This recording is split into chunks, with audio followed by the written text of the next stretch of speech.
Okay, this is just a little bit on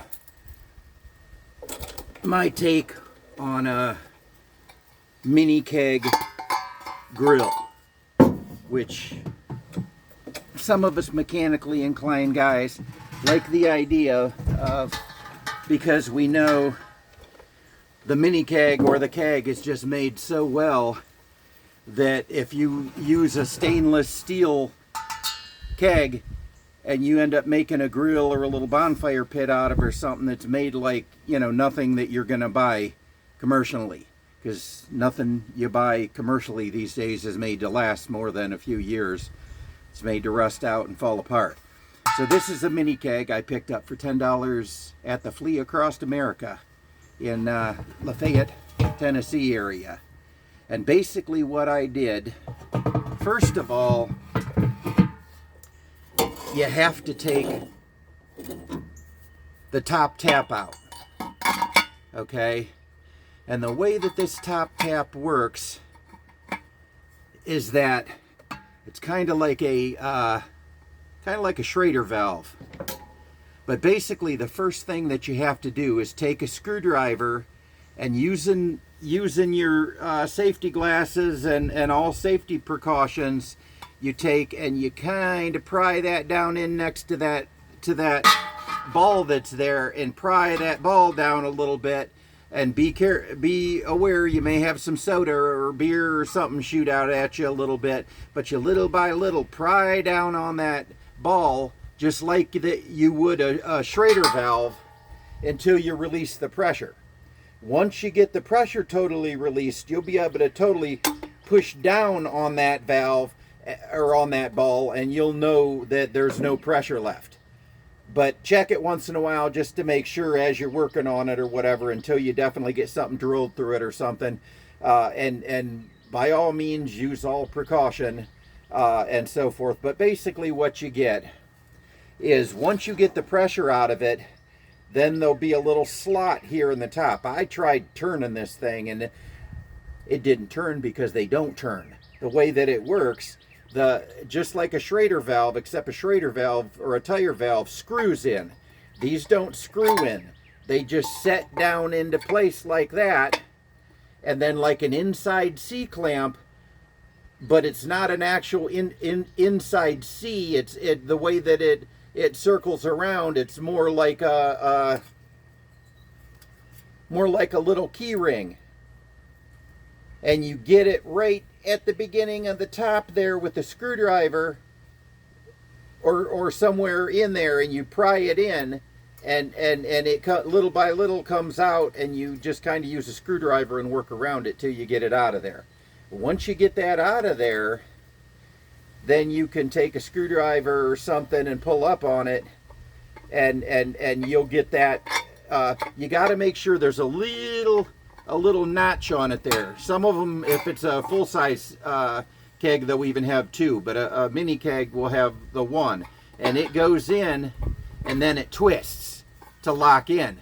Well, when you get that stopper off, then you're twisting it counterclockwise about 1/4 of an inch, and then it'll pop right out of there, and the whole stainless steel valve assembly with the riser going down to the bottom that grabs the liquid off the bottom will come right out.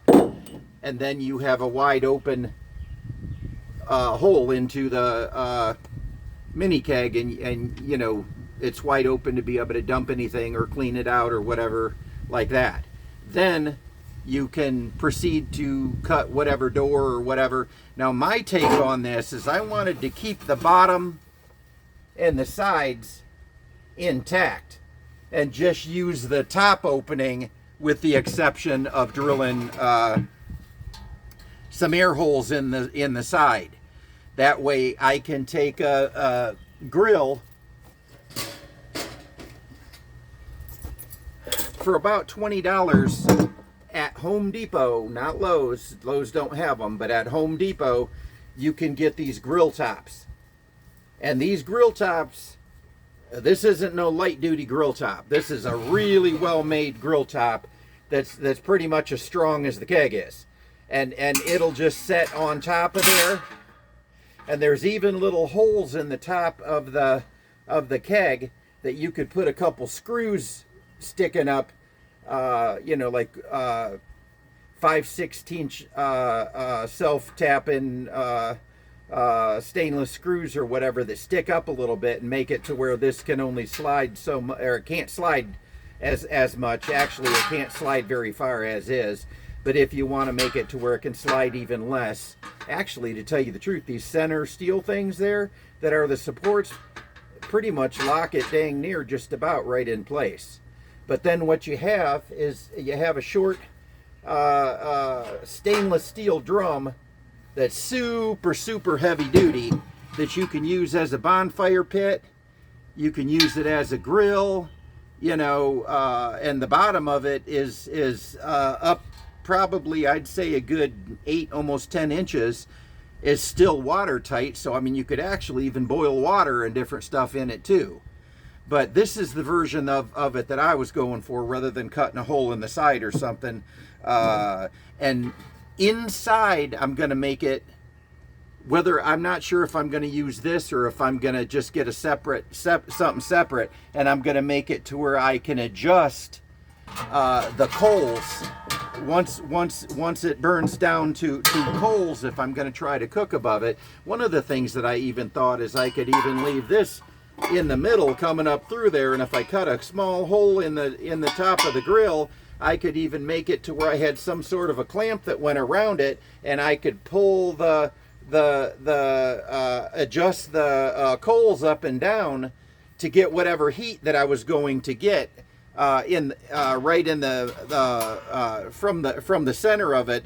But if you don't want to mess up your top grill surface where you've got a hole coming through it, you can also, I'm also thinking about actually making a potential floating floor that I can even set a couple little bricks under or whatever, to where I can make the floor base higher if I want to bring the heat up closer. But it's all in what size fire you're going to make. If you're going to make a fairly good size fire, even once it goes down to coals, you're going to have plenty of heat. But if you're just using a small amount of wood, if you've got a floating deck like that in there, you know, where you can bring it up, you know, within, you know, 5-6 inches of the surface or whatever, you can actually gives you the amount that, even though it's fairly good size grill thing, you know, in a survival situation or in a small cooking situation, you can actually bring it up fairly close and not have to burn very much wood at all to still to get the cooking thing done.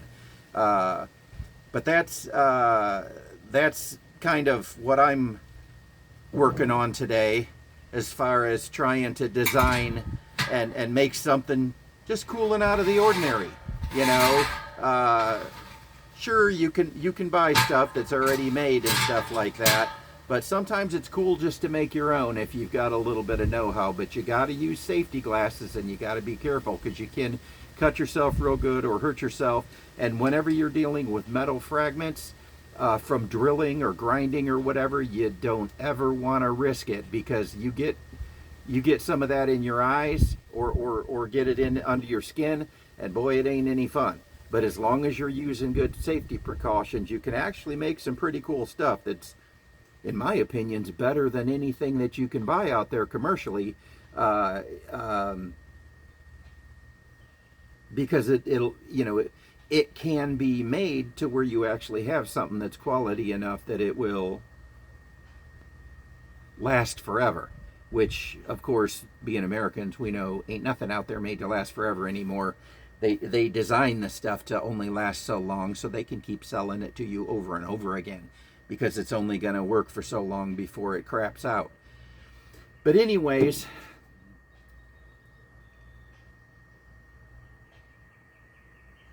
this is Brian with Brian's Advice for Life in Tennessee, just showing you what I'm up to.